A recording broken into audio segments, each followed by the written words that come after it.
We are now recording. Perfect. Thank you, Caitlin. Good afternoon. We'll give everyone just a minute here to see if anyone's still logging on before we officially start the workshop.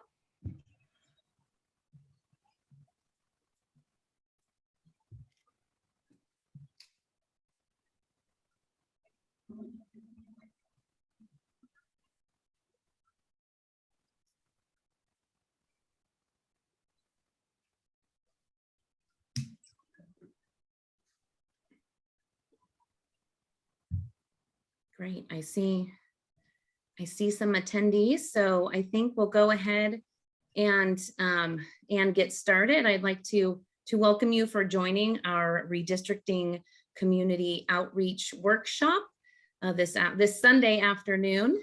My name is Tiffany Carranza. I'm the City Clerk for the City of Napa. We're joined by Stacy Reardon with Redistricting Partners, our consulting demographic firm. And we also have interpreters Sandra and Maryville assisting us this afternoon.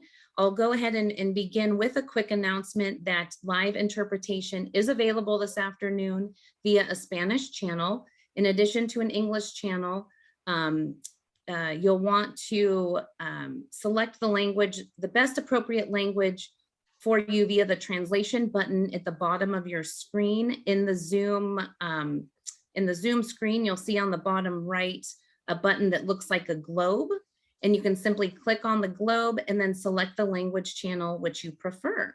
I'll now turn it over to Sandra to make the interpretation announcement in Spanish. Está disponible la interpretación en vivo esta tarde a través de un canal en español, adicionalmente al canal en inglés. No importa cuál idioma usted prefiere, hay que seleccionar el idioma apropiado a través de un botón para interpretación en la parte inferior de su pantalla. Este botón parece como un globo y usted nomás tiene que pulsar en el canal que usted prefiere. Great, thank you, Sandra. So we'll go ahead and get started. Today's goals are really for us to provide you a presentation on redistricting. Will allow you to learn from our expert demographers on what the process is, how you are able to participate and provide your impact on community of interests, and draw draft maps. You'll receive an outline over the redistricting criteria, and then also an online demonstration of our mapping tool. We will certainly have time for Q&A during and after the presentation. There's the Q&A box where you're allowed to type in and chat your question, or feel free to use the raise hand option if you'd like to verbally be called upon to answer or to ask a question. So we will go ahead and get started. I'll now turn over the presentation to Stacy from Redistricting Partners. Thank you. I'm gonna share my screen. Okay, so welcome. Thank you, Tiffany. Thanks everyone for being here today to learn about redistricting and how to engage. And that's this important process.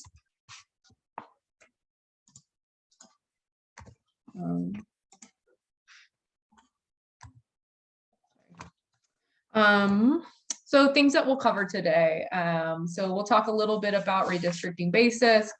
We'll talk about some traditional redistricting principles. We'll talk about what communities of interest are. And then we will go into a map tool demonstration and talk a little bit about public testimony and your public hearing schedule. So what is redistricting? Redistricting is the process of adjusting district lines every 10 years after the release of the US Census. So some well-known examples of redistricting that have just occurred are congressional and state legislative district line drawing. Local governments also must participate in redistricting every 10 years in addition. And so even though the City of Napa districted just a year ago, they must undergo this process again because we have a new data set, the 2020 census file. And beyond creating districts of equal population, redistricting also serves to empower local communities and to help preserve voting rights.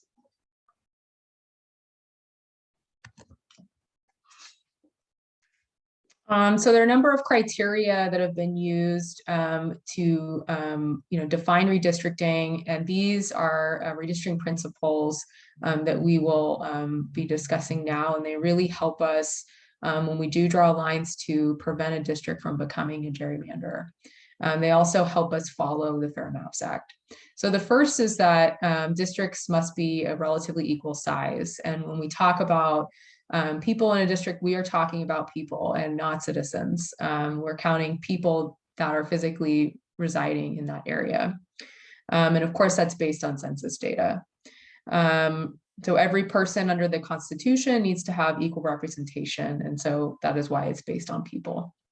The second principle is that districts be contiguous. So districts should not hop or jump. They should be one whole piece and touching geographically. The next is that we maintain communities of interest, and we will go in depth on communities of interest today and talk about what they are, what they aren't. And but an overview is that, when we talk about communities of interest, we really want to hear from you as you are the expert on your community. So we want to get info on what's unique about your community and why you should be drawn together in a map. The next principle is that maps follow city, county, and local government lines, as well as other data. So, water districts, school districts, fire districts, other local data can be used in the redistricting process. And lastly, we're required to keep districts compact in both appearance and in function. And compactness really means that we don't bypass nearby populations for further away populations. An example of appearance versus function is that you can have two houses that appear to be next to each other on a map, but may actually be divided by a freeway. So in appearance, they are compact, but in function, they are not compact because you may need to drive, a mile to get to the other house. They're not connected. So we look at those things as well. And again, communities of interest is what we are going to be talking most about today. And it's going to help us draw new city council lines for Napa. But a community of interest is a neighborhood, community, or group of people who have common policy concerns and who would benefit from being maintained in a single district together.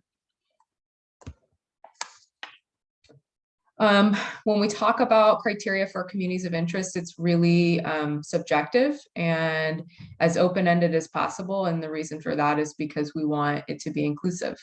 Communities of interest bring like-minded people together, and they're really the building blocks of a district.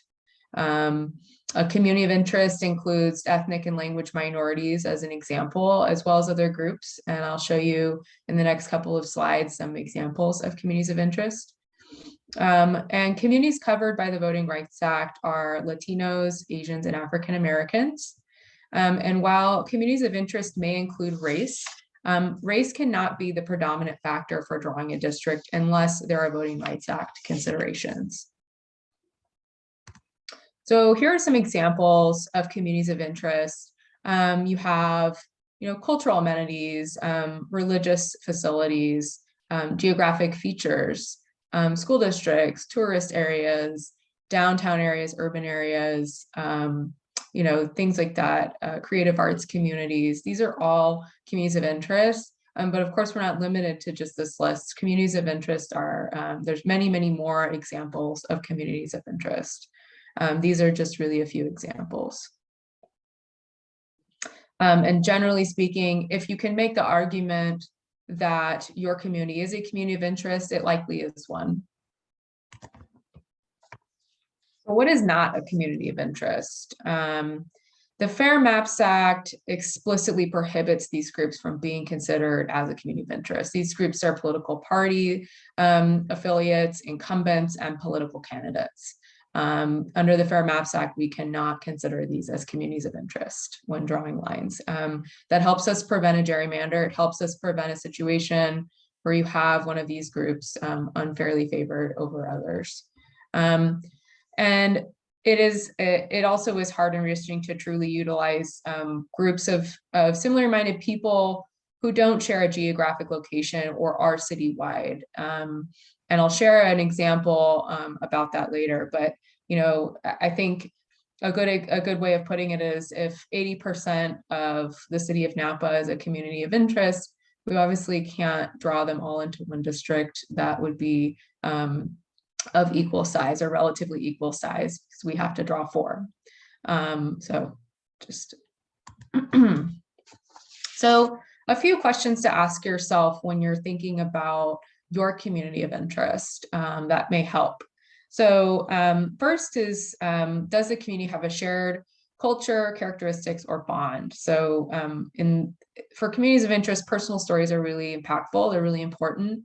So tell us why your community should be drawn whole. And is that community geographic in nature? Is the community able to be mapped?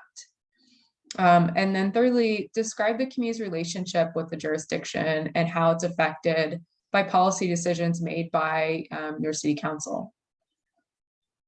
The next few slides, I'm going to go through a few examples of communities of interest that are a little bit interactive. So I'm going to read off the example, and then if you'd like to participate, go ahead and raise your Zoom hand for yes, if you think that this is a community of interest. So the first example is a group of renters who live downtown testifies to the city. Would this be considered a community of interest? Raise your hand if you'd like to participate. I think something to think about is, can we map this? Is this something we could reasonably, quantify with a data set and map? Sure, of course we could. These are people that probably live downtown, and they share a policy concern for renters' rights, for instance. So of course, this is a community of interest. We can map it. It's in a distinct area, and they share a policy interest. So whoever said yes, you were right. Second example is, a part of town has a historic nature, either as a former hub of business, community, or as an area that had been discriminated against through redlining or racially restrictive covenants in housing law. Is this a community of interest? Think about, can we map this? And I think that we probably could. We want to protect also voices of people who need to be considered during this process. So I think that people who have been historically discriminated against would count, of course. So of course, this is a community of interest, and we would definitely want to take this community of interest into consideration when drawing lines. And the final example is this. So a statewide group for people who are fans of the San Francisco Giants testifies to the city. Would this be considered a community of interest? Again, can we map this? Probably not very easily, but it is not a community of interest, unfortunately, as much as we, may be fans of the baseball team. And that's because, we can't map it, and it goes beyond the city boundaries likely. There are Giants fans all over California and beyond, and so it would be a hard thing to map. We don't have the data on it, and it's not something that would be readily available, or something that the U.S. Census Bureau would collect in their decennial count. And it's also unlikely to affect, it's also unlikely that the city of Napa would be impactful on the SF Giants baseball team for policy. So again, not a community of interest, unfortunately. So this is what the community of interest form on the City of Napa website looks like. And you, as a member of the public, are able to access this form at cityofnapa.org under the government tab. And if you go to redistricting, you can find this COI worksheet. It's optional to submit it on the website. You can email it or hard copy mail it. And more information on that is on the website. In addition, your city is also accepting public testimony in meetings and including after this presentation. And of course, they're taking map submissions, which we will go into now. And I should also say on this that this is really a form designed to allow you to tell us who your community of interest is and talk a little bit about your community. So there's a series of questions and you can provide as much information about your community of interest as you'd like. Online map submissions are available right now. There are two types of input that are being accepted. The first is community of interest maps, which where you can draw your area, and maybe that's a particular neighborhood, maybe it's an area surrounding a park or a school that isn't a complete district or a complete map, but it's an area of interest, a community of interest that you would like to show. And then the other type of input are district-based plans, and those are of course based on 2020 census data, and those would be more a district size submission or a complete map submission. And you can access the mapping tool at districtr.org/event/city_of_Napa. And I am going to now go into a mapping demonstration. So I'm going to stop sharing and I'm going to share another screen.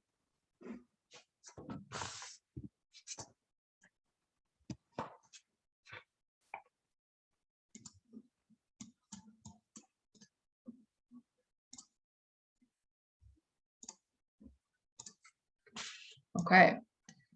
So this is what you would see on the mapping website for the City of Napa. And you would come down here and there are two options. So the red is for community of interest and the purple one is for drawing districts. So I'm going to start with the community of interest mapping option.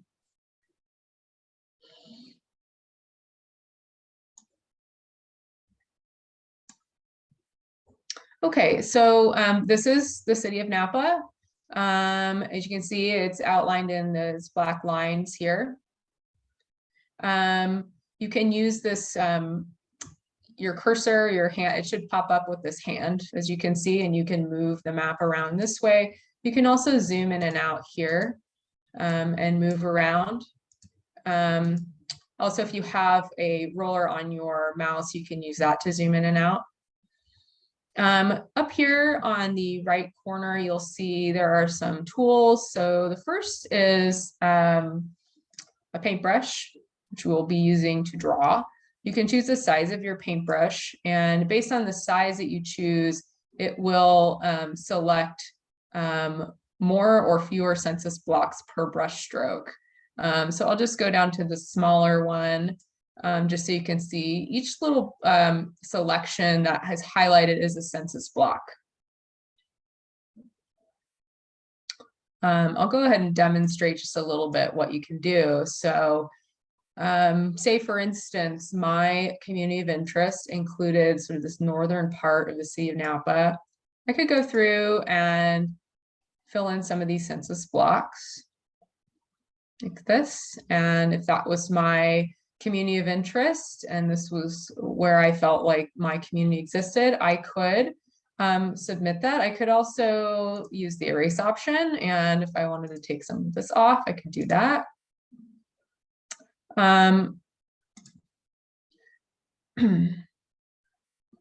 You can also see data layers on here. So for your particular submission, you can see population data. So we can select show population data.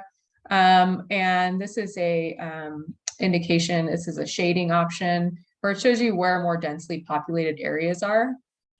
So up here, you know, the darker would be the more densely populated, and the lighter colors would be the less densely populated areas. You can also have it show you citizen voting age population. So for instance, we'll make this selection. and it will again go to a shading option where you can see, you know, sort of where these areas are in your city. And if you hit the evaluation tab, it will show you what your community's breakdown is population-wise. Also show you citizen voting age population. So when you're ready to submit or make a submission, you go down here and you would want to name your community. So whatever you want to call it, maybe I would name it North Napa. Should capitalize that. And then you would make a description here or put a description here that would be helpful for people receiving these maps to understand why you drew a community of interest this way. So again, remember the questions that we talked about earlier, which are, you know, what makes your community unique? What are some of the shared characteristics? Do they share resources? And how is your community of interest impacted by the city council? Also, if your community of interest, I think I mentioned earlier, is surrounded by or is a central point of it might be a park or a community center, you can do this option to add an important place. You click add new here, and then you can actually go on the map and select where that important place is. And you can put in what that is here and make a description. And finally, when you're ready to submit this, you can click save. You have a couple of options. So if you're not quite ready to submit it, you can save it as a work in progress. If you are ready to submit, you can click share now.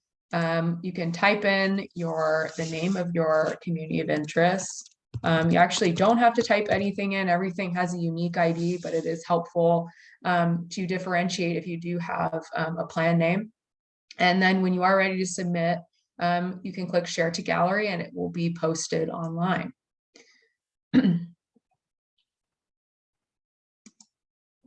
And that is the community of interest demonstration. I'm going to now go into, I'm going to go back and I'm going to go into the district drawing demonstration. So again, this is the city of Napa. And I can zoom in and out here. I can also use my mouse to zoom in and out. I have that function. The hand tool helps you move around the map this way. You can drag it around.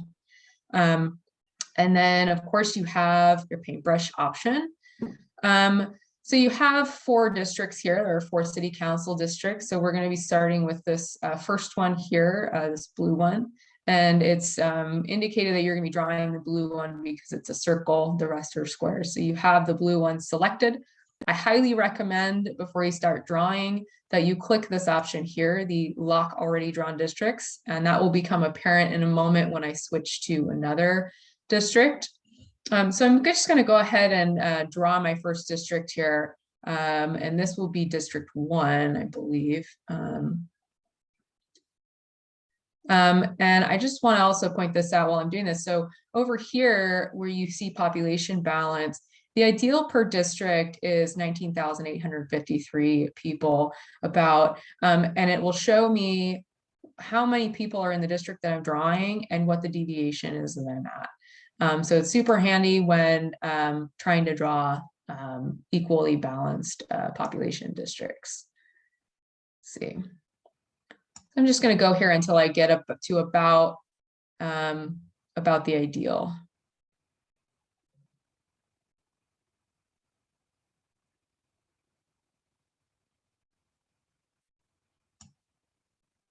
Grab a little bit more. Oh, I grabbed too much. So I'm actually going to go to the erase tool and I'm going to make it a little bit smaller so I can take fewer.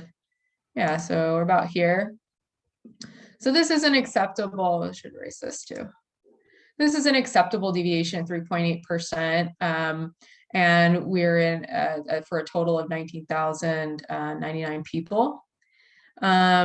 When When I do then want to draw another district, and I'll show you why this option here, the lock already drawn districts option, is important. It's because when I click over to draw my next district, that's going to be this yellow one here, it won't draw on the blue. So even though I'm selecting census blocks in the blue, it will remember that that's part of the blue district, and that it's not going to be drawn into the yellow, or into the that yellow will not spill over into the blue district. If you forget, that's okay, but it is a handy tool. And so I'm going to go ahead and draw my yellow district, and then I'll show you some other good stuff. Again, this is hypothetical. I'm just trying to get to that just under 20,000 population, or as close to it as I can. All right, so I have reached that. So and now I'll show you how we can look at some of these other data layers and stuff like that. So I've drawn 2 districts. Again, we can show this population tab here. We can show the population on the map.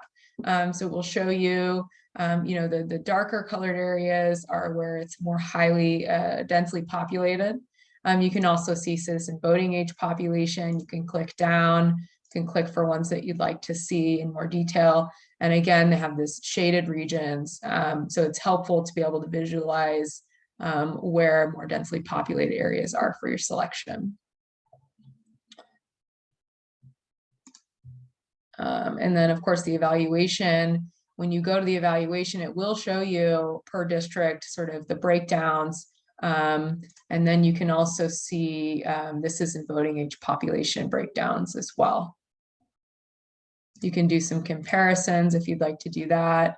And then, and also just for your purposes for redistricting, we use census data, and which is reflected here, and we also use citizen voting age population. So both of those are included here. And then of course, when you would like to submit this map, you can click the save button. You have the option to save it as a work in progress. It's perfectly fine. You can come back to it later, or you can share it. You can click share now. Type in the name of your plan. Again, you don't have to type a name plan, but it is handy. It does help differentiate the plans, but it does have a unique identifier if you forget or you don't type anything in here. And then click share to gallery, and then that will be submitted. So again, I think just disclaimer, we can't delete anything that's been already submitted online. So if you aren't ready to submit, just go ahead and save it as a draft or work in progress until you are ready to submit it. And with that, I'm going to go back to my presentation. That concludes my map tool demonstration.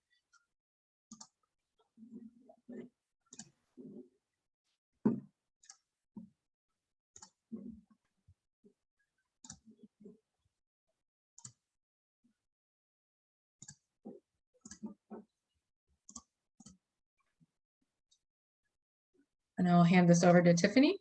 Great, thanks so much, Stacy, for your information and presentation on the districting or the districtor tool. I'd like to just chime in and give those watching an update on our schedule. So as you can see from the page, the slide on your screen, we're just over halfway through the process. Our next public hearing will be the evening of February 8th at 6:30 p.m. via Zoom. This will be another hearing with proposed maps. You can see the proposed draft map that will be up for council's consideration on our redistricting webpage under the draft map section. The current draft map, which is map plan A, is actually the current existing lines that were established back in 2020. They still meet all of the redistricting criteria, and based on public feedback and comments from council, to this point, it has been their direction to move forward with those lines. So you are, we do ask that you please provide us with any testimony regarding the current lines. Are they acceptable? Do you think there should be any changes made? Or additionally, if you have a completely separate map you'd like to present, now is the time to do that using the tools that Stacy showed. And there's also a hard copy paper option if you prefer to get on a piece of paper and highlight your districts or communities of interest. We have those resources available on the city's website as a PDF form, or also in our in City Hall. And then ideally we will introduce the final map on the 8th, or it's February 8th, and then on March 8th will be our final map adoption, if we stay on schedule, which we anticipate. And if you can go to the next page, or the next slide, Stacy. This concludes our formal presentation. Just another shout out to our redistricting website, which is listed here, or there's even a shortcut, www.cityofnapa.org, just /redistricting. And we do have a couple of questions in the chat that I'll go ahead and answer now. And this will also allow me to give a quick demo of our website. So I'm going to, the first question that came up is, which election cycle do these new districts go into effect? So the districts go into effect really for the November 2022 election. We did adopt our district boundaries back in 2020, which are the current lines that we have now. And in that 2020 election, districts 2 and 4 were on the ballot, in addition to our mayoral election, because the mayor is still elected at large. So our council is made up of five members, mayor and 4 council members. The mayor is elected at large by every voter in the city limits.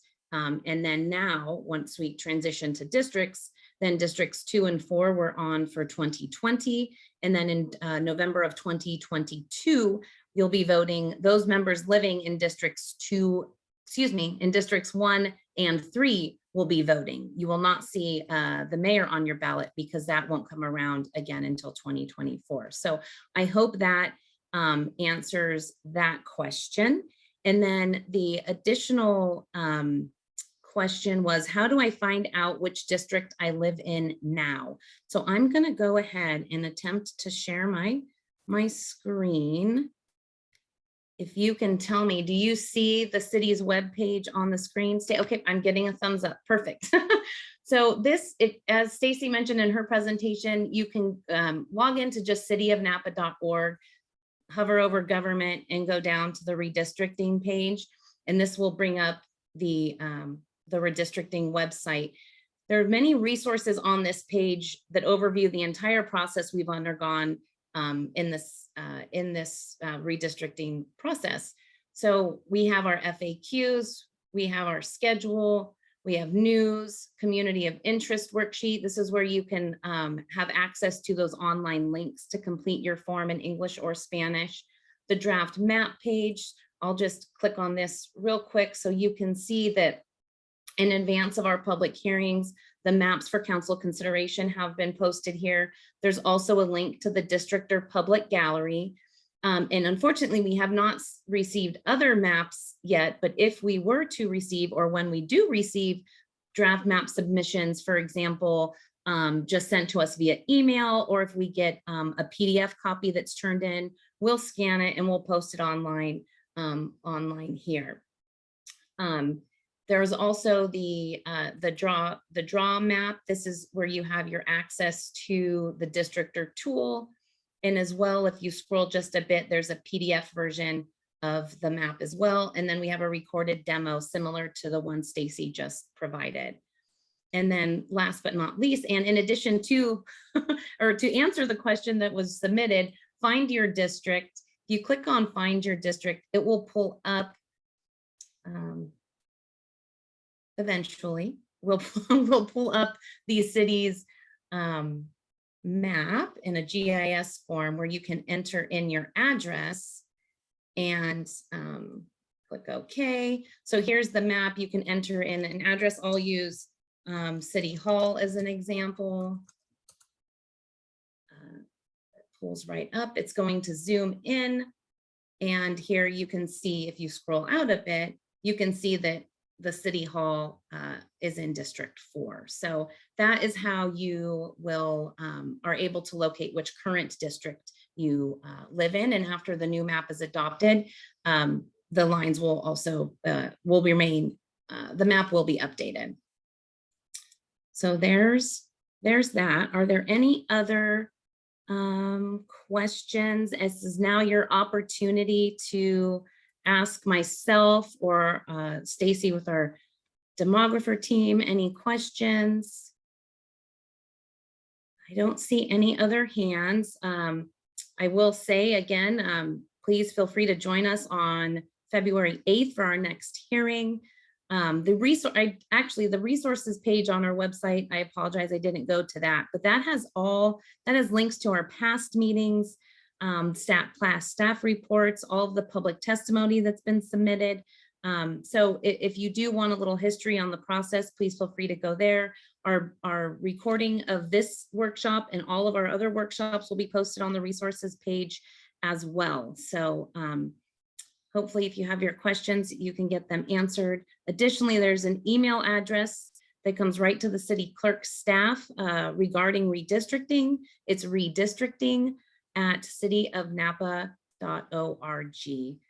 And I will get your questions answered if I can't answer them myself. But at this time, if I don't see any other hands, there's nothing left in the chat. I will just take this opportunity to thank those attendees that have joined us this afternoon. And then also, of course, Stacy and our interpreters, both Maribel and Sandra. I hope you all enjoy the rest of your Sunday, and please reach out should you have any questions, or feel free to submit your public testimony. So thank you.